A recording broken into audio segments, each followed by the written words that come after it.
হয় ভারতের বিপক্ষে ম্যাচটি পাকিস্তানকে খেলতে হবে, অথবা তাদের আইসিসি সদস্যপদ স্থগিত হয়ে যাবে। সহজ করে বললে, আইসিসি থেকে তাদের নিষিদ্ধ করা হবে, বহিষ্কার করা হবে, বের করে দেওয়া হবে, দ্বিপক্ষীয় সিরিজ খেলতে পারবে না, এশিয়া কাপ বিশ্বকাপের মতো টুর্নামেন্ট খেলার তো প্রশ্নই ওঠে না, বিশ্ব ক্রিকেটে পাকিস্তান একঘরে হয়ে যাবে। আইনি বিভিন্ন মারপ্যাচের কথা যে পাকিস্তান বলছে, সেগুলোর যা কোনো ভিত্তি নেই। স্বয়ং আইসিসি সেটা পাকিস্তানকে প্রচ্ছন্ন হুমকি দিয়ে রেখেছে অফিসিয়াল যোগাযোগের মাধ্যমে। পাকিস্তান এখন কি করবে? তারা কি এরপরও 15ই ফেব্রুয়ারি ভারতের বিপক্ষে শ্রীলঙ্কার কলম্বোর যে ম্যাচটা হওয়ার কথা, সেই ম্যাচটা তারা খেলবে না? ভারত, পাকিস্তান, বাংলাদেশ, শ্রীলঙ্কা, এই যে দক্ষিণ এশিয়া অঞ্চলে এখন কি যুদ্ধ চলছে, নাকি ক্রিকেট বিশ্বের এমন একটা পরিস্থিতি যে পাকিস্তান এত বড় ঝুঁকি নেবে যে তারা ভারতের বিপক্ষে ম্যাচ খেলবে না? আমার আন্ডারস্ট্যান্ডিংটা তাই, প্রিটি ক্লিয়ার, সবসময়ই তাই ছিল। 15ই ফেব্রুয়ারি ভারতের বিপক্ষে কলম্বোর ম্যাচটি পাকিস্তান খেলবে। এর আগে তারা নাটক করবে, অনেক নাটক করবে, অনেক কিছুই হবে, কিন্তু ফাইনালি গিয়ে তারা ম্যাচটি খেলবে। দেখেন, পুরো ঘটনা প্রবাহের মধ্যে সবচেয়ে আশাব্যঞ্জক যেই অবস্থাটা ক্রিকেট প্রেমী হিসাবে এই মুহূর্তে, সেটা হচ্ছে আইসিসির সঙ্গে পাকিস্তান ক্রিকেট বোর্ডের অফিসিয়াল চ্যানেলে যোগাযোগটা শুরু হয়েছে। পাকিস্তান যে একটা চাল চেলেছিল যে না, আমরা এই আইনি জায়গা থেকে সুরক্ষিত থাকার জন্য পাকিস্তান ক্রিকেট বোর্ড আইসিসিকে কিছু জানাবে না, বরং তাদের সরকারই এটা জানাবে, জানিয়েছে, আইসিসিকে জানায়নি। পাকিস্তান সরকারের এক্স অ্যাকাউন্ট থেকে প্রথমে সেই একটা পোস্ট করা হয়েছে যেখানে বলা হয়েছে যে না, পাকিস্তান টি-20 ওয়ার্ল্ড কাপ খেলবে কিন্তু ভারতের বিপক্ষে ম্যাচ খেলবে না। তারপরে পাকিস্তানের প্রধানমন্ত্রী শাহবাজ শরীফ তিনি তার ক্যাবিনেট মিটিংয়ে জানিয়েছেন যে এর কারণটা কি, বাংলাদেশের পাশে থাকার জন্য নাকি তারা এই ভারতের বিপক্ষে ম্যাচটা তারা খেলছেন না। তো পাকিস্তান সরকার তো আর আইসিসির অংশ না, আইসিসির অংশ হচ্ছে গিয়ে পাকিস্তান ক্রিকেট বোর্ড। সেই পাকিস্তান ক্রিকেট বোর্ডের কাছে আইসিসি অফিসিয়ালি জানতে চেয়েছে তাদের অবস্থানটা কি। আইসিসি সেইটা একটা অফিসিয়াল প্রেস রিলিজ দিয়েছে। আশা যে কথার কথা আমি বলছিলাম সেটা হচ্ছে গিয়ে পাকিস্তান তাতে রেসপন্ড করেছে, তারা জানিয়েছে যে তাদের সরকার এই ক্ষেত্রে মানা করেছে যে পাকিস্তানের ভারতের বিপক্ষে ম্যাচটা আর খেলা যাবে না, এবং এইটাকেই তারা একটা আইনি ব্যাখ্যা দিয়েছে, যেটাকে বলা হচ্ছে ফোর্স মেজার। ইংরেজিতে ফোর্স মেজার, কিন্তু আসলে এটা একটা ফ্রেঞ্চ শব্দ, তো ফ্রেঞ্চ উচ্চারণ করাটা বড্ড কঠিন। আমি দেখলাম সবচেয়ে কাছাকাছি বোধহয় ফোর্স মেজার এই টাইপের কিছু একটা উচ্চারণ হবে। আমি সহজ করে আপনাদেরকে বাংলায় বলি, বাংলাটা হচ্ছে গিয়ে অনিবার্য কারণবশত। এই অনিবার্য কারণবশত এটা কোন কোন কোন ক্ষেত্রে এটা হয়?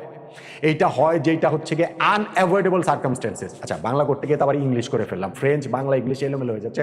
ধরেন যুদ্ধ লেগে গেল, এই পরিস্থিতিতে এড়ানো যায় না। ধরেন হচ্ছে গিয়ে কোনো একটা ভয়ঙ্কর প্রাকৃতিক বিপর্যয় হলো, বন্যা হয়ে গেল, ভূমিকম্প হয়ে গেল, এইরকম ক্ষেত্রে কোনো চুক্তি ভঙ্গের একটা সুযোগ আইসিসির সঙ্গে যে এগ্রিমেন্ট থাকে বিভিন্ন দেশের বোর্ডগুলোর, সেইখানটাতে থাকে, এবং সেইখানটাতে অবশ্যই গভর্নমেন্টের নির্দেশনাকেও এই ফোক মেজা হিসাবে ধরা হয়। এখন পাকিস্তান ওই জিনিসটাই তারা ক্লেম করতে চাইছে। পাকিস্তান আইসিসির কাছে অফিসিয়ালি চিঠি লিখেছে বলে খবর, এটা ক্রিক ইনফোর খবর, ক্রিকবাজের খবর।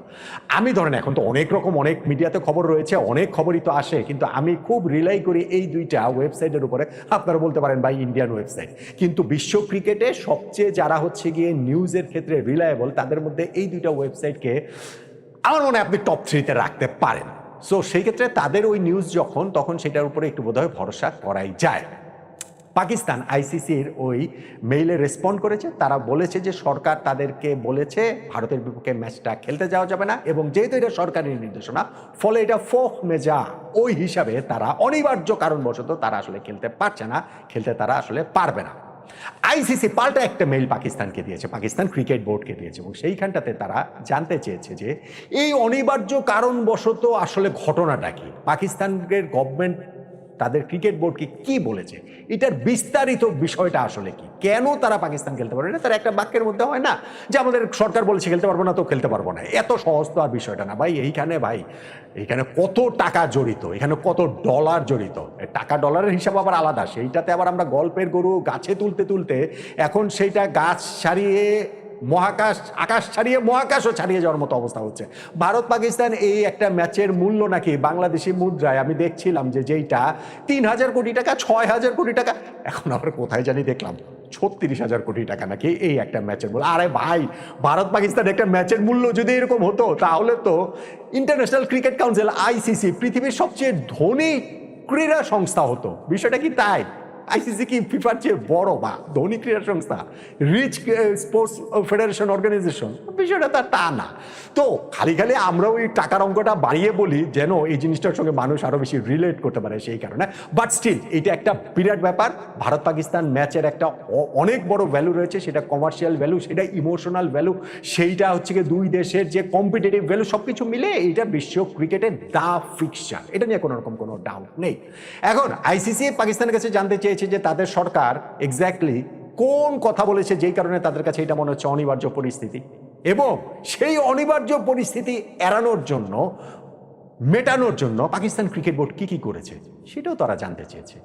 এবং সেই উত্তর যদি সন্তোষজনক না হওয়ার প্রেক্ষিতেও যদি পাকিস্তান ম্যাচটা না খেলে, তাহলে আইসিসি পিসিবির কাছে পাঠানো সেই অফিসিয়াল মেইলে তারা বলেছে যে পাকিস্তানকে কি কি স্যাংশনের মুখে পড়তে হতে পারে। আইসিসির যে সেই ক্ষমতা রয়েছে যে চুক্তি ভঙ্গের অপরাধে পাকিস্তানের সদস্যপদ স্থগিত করে দেওয়া, তাদেরকে সাসপেন্ড করা, তাদের এই যে ক্রিকেট খেলার রাইট, ইন্টারন্যাশনাল ক্রিকেট খেলার রাইট কেড়ে নেওয়া, সেই কথাটাও তো তারা আসলে জানিয়ে দিয়েছে। বাট সবকিছুর পরও তাদের যেই ইমেলটা, সেটা টোন হচ্ছে গিয়ে পাকিস্তান যেন ভারতের বিপক্ষে ম্যাচটা খেলে। তারা এখানে কোনো যুদ্ধে জড়াতে চাচ্ছে না, তারা এখানে কোনো বিবাদে যেতে চাচ্ছে না। যে ঠিক আছে, যেটা হয়েছে সেটা হয়েছে, এতদিন ধরে যা প্রেক্ষাপট সেটা আমরা জানি। বাংলাদেশকে টি-20 বিশ্বকাপ যে বাংলাদেশ খেলছে না, সেইখান থেকে তো পাকিস্তানের তথাকথিত এই গ্রিভেন্স, বাংলাদেশ ওইখান থেকে নানান পরিস্থিতিতে হয়তো বা পাকিস্তানের ট্র্যাপে পড়েই হয়তো বা যেই জিনিসটা শিওরলি যেই জিনিসটা ভারত শুরু করেছে তাদের রাজনৈতিক ফায়দা লোটার জন্য, মুস্তাফিজুর রহমানকে আইপিএল থেকে বাদ দিয়ে, সেইটা পশ্চিমবঙ্গ এবং আসামে যে সামনে নির্বাচন রয়েছে সেটাকে কেন্দ্র করে, এবং সেই পরিস্থিতির সুযোগ নিয়ে বাংলাদেশেরও এই যেহেতু 12ই ফেব্রুয়ারি আমাদের ন্যাশনাল ইলেকশন রয়েছে, রাজনৈতিক স্বার্থান্বেষী গোষ্ঠী সেই সুবিধা নিয়ে বাংলাদেশকে টি-20 ওয়ার্ল্ড কাপ ফাইনালি খেলালোই না। আবার পাকিস্তান এটার সুবিধা নিয়ে প্রথমে কিছুদিন গলা বাজালো যে আমরা বাংলাদেশের সমর্থনে আমরাও টি-20 ওয়ার্ল্ড কাপ খেলবো না। পরে দেখা গেল না, তারা টি-20 ওয়ার্ল্ড কাপ খেলছে, কিন্তু তারা ভারতের বিপক্ষে ম্যাচ খেলবে না। এখন সেই ভারতের বিপক্ষে ম্যাচও ফাইনালে গিয়ে তারা খেলবে বলে আমার কাছে মনে হয়। এই যে আইসিসির সঙ্গে তাদের যে একটা যোগাযোগ স্থাপিত হয়েছে, সেইটা একটা পজিটিভ ব্যাপার বলেই আমার কাছে মনে হয়। বিষয়টা হচ্ছে কি, পাকিস্তানকে একটুখানি মানে বিজয়ী ফিলিং দিতে হবে যে না ঠিক আছে, তোমাদের পুরোপুরি নাক কাটা যায়নি, তোমরা যে ফাইনালে গিয়ে ভারতের সঙ্গে খেলবে সেইখানটাতে যে একেবারে মাথা হেড করে নাকে খত দিয়ে খেলতে হচ্ছে, ব্যাপারটা সেইটা না। এই যে Sri Lankan cricket board Pakistan cricket বোর্ডের সঙ্গে যোগাযোগ করছে, সেটাকে একটু সামনে আনা হবে। আইসিসি যে তাদের চেষ্টার জায়গাটা অব্যাহত রেখেছে, সেটাকে একটু সামনে আনা হবে। পাকিস্তান ক্রিকেট বোর্ড বা পাকিস্তানের সরকারের সঙ্গে আইসিসি কিছু মিটিং টিটিং হবে। এই সব কিছু করেই আসলে পাকিস্তান যেন আসলে খেলতে পারে, আইসিসিরও চাওয়া সেইটা। কারণ এন্ড অফ দ্য ডে গিয়ে তারা তো হচ্ছে গিয়ে বিশ্ব ক্রিকেট সংস্থা। ভাই শোনেন, বাংলাদেশের মিডিয়া আপনাদেরকে যাই বলুক না কেন, আপনাদেরকে ওই জিনিসটাই, আমি বারবার এই কথাটা আমি বলি, আপনাদের সেই জিনিসটাই দেওয়া হয় যে জিনিসটা শুনতে আপনারা পছন্দ করেন, সেই জিনিসটাই আসলে আপনাদেরকে বলা হয়, লেখা হয়, কোট অ্যান্ড কোট খাওয়ানো হয়। সত্যটা কিন্তু আসলে এরকম না।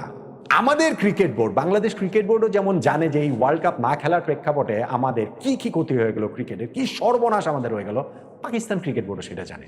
এবং পাকিস্তান ক্রিকেট বোর্ডও ভারতের বিপক্ষে এই ম্যাচটাই স্কিপ করাটা তারা এফোর্ড করতে পারে না।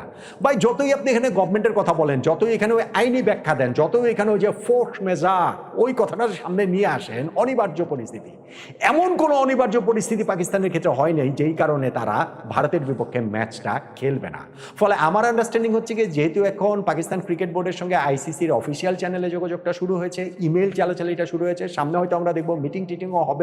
ওই যেটা বলা হচ্ছিল যে সোমবারের মধ্যে একটা ডিসিশন চলে আসবে, পাকিস্তানের স্বরাষ্ট্রমন্ত্রী এবং পাকিস্তান ক্রিকেট বোর্ডের চেয়ারম্যান মহসিন নাকভি, তিনি পাকিস্তানের বাইরে রয়েছেন, বিদেশ সফরে রয়েছেন, তিনি এলে সিদ্ধান্ত, আমার মনে হয় না সোমবারের মধ্যে এটা আসলে ডিসিশন হবে। কিন্তু এটা বাই দ্য টাইম আপনার 15ই ফেব্রুয়ারি আসতে এখনো তো কিছুটা সময় বাকি রয়েছে, এখনো এক সপ্তাহ সময় বাকি রয়েছে। 12ই ফেব্রুয়ারি আবার বাংলাদেশের নির্বাচন রয়েছে। ফলে ওই 15ই ফেব্রুয়ারির আগে এটার একটা মিটমাট হয়ে যাবে, একটা সমাধান হয়ে যাবে। কারণ পাকিস্তান খুব দ্রুত এই জিনিসটার উপলব্ধির জায়গায় তারা পৌঁছে যাবে, অলরেডি সেই উপলব্ধির জায়গায় রয়েছে। যত সময় যাবে সেই উপলব্ধিটা আরও গাঢ় হবে যে যদি তারা ভারতের বিপক্ষে এই ম্যাচ না খেলে, তাহলে আইসিসির সঙ্গে চুক্তি ভঙ্গের অপরাধে শুধুমাত্র তাদের আইসিসির ফান্ডটাই, যেটা বাংলাদেশি মুদ্রায় 420 কোটি টাকা প্রতি বছরের, $34.5 মিলিয়ন, সেইটাই শুধুমাত্র কেটে রাখবে না, বরং আইসিসি তাদেরকে নিষিদ্ধ করতে পারে, আইসিসি তাদের সদস্যপদ স্থগিত করে দিতে পারে, আইসিসি তাদের এই ওয়ার্ল্ড ক্রিকেট থেকে বহিষ্কার করে দিতে পারে। কোনো দ্বিপাক্ষীয় সিরিজ তারা খেলতে পারবে না, কোনো এই এশিয়া কাপ ওয়ার্ল্ড কাপ তারা খেলতে পারবে না। এবং সেই উপলব্ধির জায়গাটা থেকে পাকিস্তানের খুব দ্রুতই তারা মানে খুব দ্রুত না হলেও তারা ফাইনালে গিয়ে ভারতের বিপক্ষে ম্যাচটা খেলবে বলেই আমার কাছে মনে হয়। আইসিসি পাকিস্তানের এই ইমেইল চালাচালি যেটা শুরু হয়েছে সেটার এন্ড রেজাল্টটা আমি দেখতে পাচ্ছি যে পাকিস্তান এটা এখন তারা বলতে পারে যে আমরা মাথা উঁচু করেই খেলেছি, এখন সেইটা কিভাবে সমাধান হবে তা আমি জানি না, কিন্তু আমি শিওরলি জানি বা শিওরলি বুঝতে পারছি, শিওরলি সেন্স করতে পারছি যে ফাইনালি গিয়ে ভারতের বিপক্ষে এই ম্যাচটা পাকিস্তান খেলবে। আইসিসি যখন এরকম অফিসিয়াল মেইল করে এরকম হুমকির সুরে পাকিস্তানকে নিষিদ্ধ করার কথা, তাদের সদস্যপদ স্থগিত করার কথা মনে করিয়ে দেয়, তখন বোধহয় পাকিস্তানের দেয়ালে পিঠ ঠেকেই গেছে। ভারতের বিপক্ষে ম্যাচ খেলা ছাড়া পাকিস্তানের কাছে আর কোনো অপশন বাকি আছে বলে